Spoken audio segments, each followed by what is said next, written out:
Oi, tô aqui de volta pra gente bater um papo rapidinho a respeito das coisas do cotidiano, o jeitinho que eu vejo, né? Aliás, resolvi criar um nomezinho assim pra esse momento. Look the face. É o olhar do rosto, né? O olhar da face. Por quê? Porque tá no Facebook, aí fiz, né, uma conexão The Face e foi a pedido dos amigos do Facebook que eu resolvi fazer os vídeos. Então vamos lá para o Look the Face #1.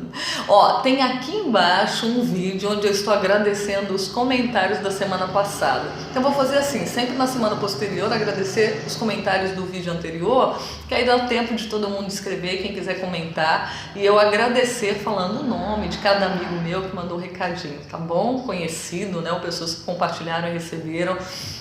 Gostei muito de rever amigos, que eu não vejo faz tempo. Que coisa boa, e o mais gostoso foi perceber que as mensagens fizeram diferença para a vida de muitos amigos meus. Isso me deixa muito feliz. Aliás, esse é o objetivo do compartilhamento de tudo que faço aqui no Facebook. Então é o seguinte, essa semana, no domingo, eu estou completando mais um ano de vida, se Deus quiser. Estou muito agradecida ao nosso Deus pelo carinho, cuidado e acompanhamento em toda a minha vida. Então, em homenagem ao meu aniversário, eu vou contar uma história que aconteceu comigo, tá? Talvez se eu tivesse que colocar uma tarde, eu diria permitido para maiores de 15 anos. Por quê? Porque conta uma história da minha infância. Infância assim, adolescência, né? Eu tinha 12 anos, estava na 6ª série. Naquele ano eu tive muito problema com a saúde, sentia fortes dores de cabeça. Meus pais não descobriam qual era o problema, me levavam em vários médicos, ninguém descobria. Eu era levada pelo diretor para casa, ninguém descobria. Foi um ano muito conturbado, muito difícil. E aí no final do ano que um médico descobriu qual era o problema. Eu tenho sensibilidade a alimentos carnes, né? A carne e os derivados da carne. Foi retirar e até hoje eu não sinto mais dor de cabeça. Era uma sensibilidade e ainda bem que foi descoberta. Mas eu sofri bastante e tive dificuldades com a matéria de inglês. Não só eu tive dificuldade, mas 2 amigos meus, o Jeter e o Juvenal. Então é o seguinte, eles estavam com dificuldade, eu cheguei para os dois e falei assim, Jeter, Juvenal, vocês estão precisando de ponto em inglês? Eu estou precisando de 22 pontos. E eu sei um jeito de a gente conseguir os pontos que a gente está precisando. Eles, é mesmo, Raquel, é mesmo. E aí eles, como? A gente está precisando mesmo, e muito. Aí eu, é o seguinte, como a gente já está no fim do ano, ninguém vai dar conta de estudar tudo que a gente teve o ano inteiro para poder fazer esse trabalho, né? Era uma espécie de trabalho que valia a nota que a gente estava precisando. A gente não tinha Google na época. Nossa, não tinha o Google na época que eu era adolescente. Pois é, então eu cheguei para eles e dei uma solução. Melhor do que o Google. Melhor do que estudar para quem já não ia dar conta mesmo. Eu observei, assim como muitos observadores da vida, que o meu professor de inglês, a pilha de livros, a capa era igualzinha, só mudava a numeração, 1, 2, 3, 4 e tal.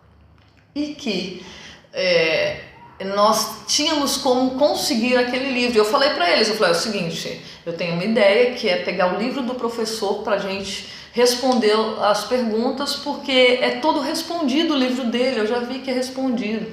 E eles, mas como a gente vai fazer isso? Como, Raquel? Eu falei, é fácil, Jeter, você que senta na frente do professor, no horário antes do recreio, ele vai para a nossa turma, a 6ª série. Depois ele vai para a 7ª, depois ele volta após o intervalo para a 6ª série. Então tinham 2 aulas após o intervalo, uma era na 7ª e a outra era nossa. E uma aula antes do intervalo.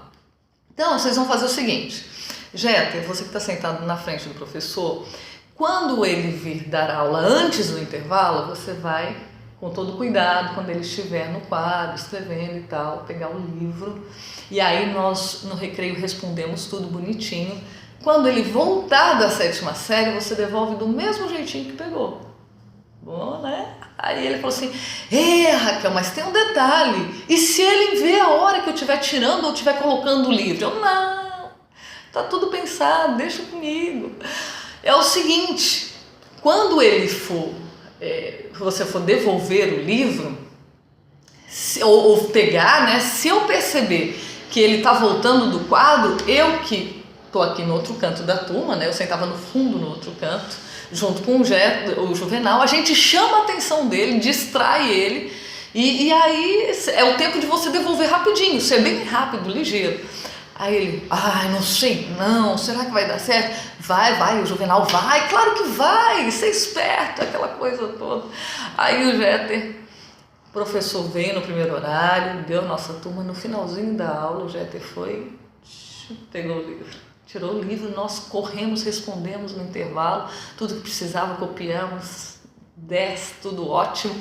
Quando foi na hora do professor voltar, o Jeter foi devolver o livro, né? Antes de ele começar a dar aula. Na hora que ele foi devolver o livro, eu não me antenei na devolução.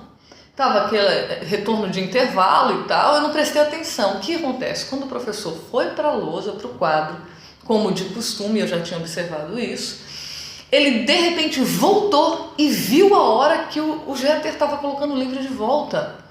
Quando ele viu o Jeter colocando o livro de volta, aí o negócio ficou feio. Ele foi e deu um grito, parecia um estrondo. Quem mandou você pegar esse livro daí? Aí eu, pronto, toda a turma levou um susto, olhou, o que está acontecendo, o que está acontecendo? Aí eu, agora sim, agora acabou com tudo. O Jeter responde, não sei, me mandaram colocar aí. Ai, criança, né? Olha, gente, que mente. Acho que ele já pensou, né, em responder isso. E aí, não sei, me mandaram colocar aí. Parece algumas pessoas que administram o país nesses dias de hoje, né? Infelizmente, ninguém sabe de nada, né? Mas o Jeter fez isso. Mesmo sem ter assistido isso em mídia nenhuma, em país nenhum, em lugar nenhum. Mas saiu aquela resposta, assim, colocou de volta o livro. E aí o professor falou, quem mandou você colocar o livro? Então diga quem mandou. Ele falou assim, não sei, me mandaram colocar. Como o professor viu que ele não ia falar quem foi, não ia me denunciar, e nem a mim o Juvenal, aí ele falou assim, então se não aparecer até o final da aula, quem mandou o Jeter colocar o livro aqui, todo mundo vai levar 0. Deu um tapão na lousa. E aí todo mundo ficou apavorado, né? Todo mundo, você viu, ninguém viu, quem pegou? Jeter, por favor, conta. Uma pressão terrível. E ele ficou quieto, parado e olhando para frente, na cadeira dele, que era em frente da mesa do professor. Nesse momento, eu olhei para o Juvenal. Olhei para o Juvenal que sentava perto de mim, lá no fundo. E aí, nesse instante, uma menina que estava perto da gente observou o nosso diálogo de olhar. Ela observou e apontou para mim e falou assim, foi você que pegou o livro? Aí eu disfarcei de todo jeito. Aí ela, foi você sim, e não sei o que. Ela tinha ciúmes da minha amizade com os meninos, né?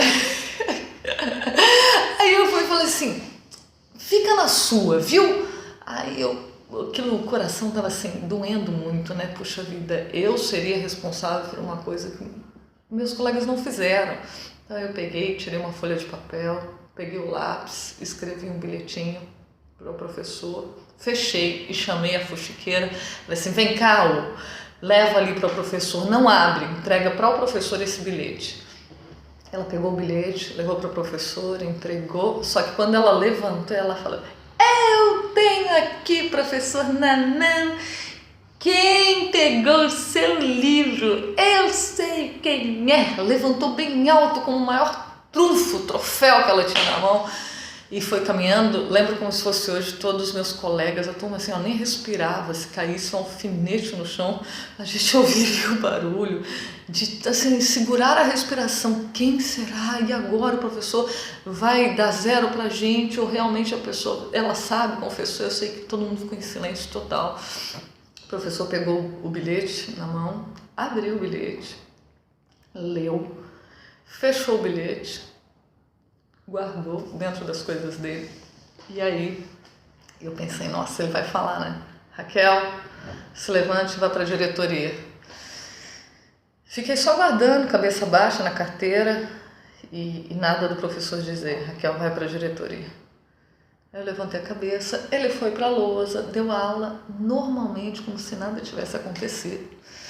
E aquilo foi me corroendo, né? Acabando comigo. No final da aula esperei, todo mundo saiu, ele não me chamou, não falou nada. Eu falei, eu vou esperar, vou ficar só eu e ele para conversar com ele, né? E esperar ele me chamar. Eu já confessei, eu já falei. E aí ele não chamou. Acredite se quiser e se puder. O professor Bento nunca tocou a respeito disso, nunca falou comigo. Eu já tinha confessado, eu esperava que ele falasse. Não me mandou para a diretoria e o mais difícil para mim entender foi ele me dar os pontos todos que eu precisava, como se eu tivesse feito o trabalho sem colar. Hoje eu sei, né, já sabia no passado, como acadêmica de direito, que cola é furto. Não adianta, você subtrair coisa alheia, você está buscando conhecimento alheio. Não adianta, isso é errado e não deve ser feito por ninguém, né? Então, eu pensei assim, nossa, mas como pode, né, o professor não falar nada? Eu merecia ser punida, eu merecia o castigo, mas aquilo me ensinou uma lição e eu termino o vídeo falando dessa lição que eu aprendi para a minha vida e que valeu, e vale mesmo, para quem quer fazer as coisas corretamente, né? Porque eu pensei assim, nossa, eu consegui o que eu queria, eu alcancei o que eu queria, o que eu precisava, talvez tivesse um atenuante aí que seria a doença, mas queira ou não, eu fiz o que era errado. E muitas pessoas, muita gente, né, alcança o que quer, mas fala que os fins justificam os meios. Não justificam.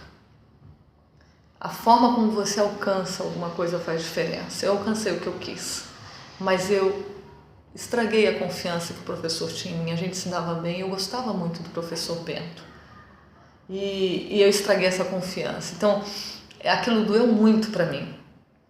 Hoje, eu deixo esse recadinho para você para pensar o seguinte: Deus é muito bom com a gente, misericordioso. Eu fui a primeira e última cola na minha vida e coloquei aquilo uma aplicação prática para o meu dia a dia. Pense bem, o caminho que você percorre para alcançar um objetivo.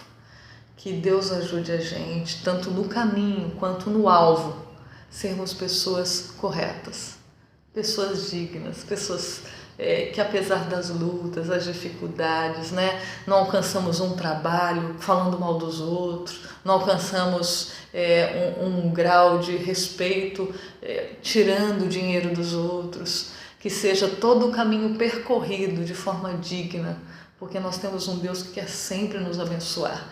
Ali eu entendi que Deus é misericordioso mesmo dentro dos nossos erros. Nunca mais eu fiz isso, nunca mais quero fazer de alcançar qualquer coisa se não for pelos meios corretos e lícitos.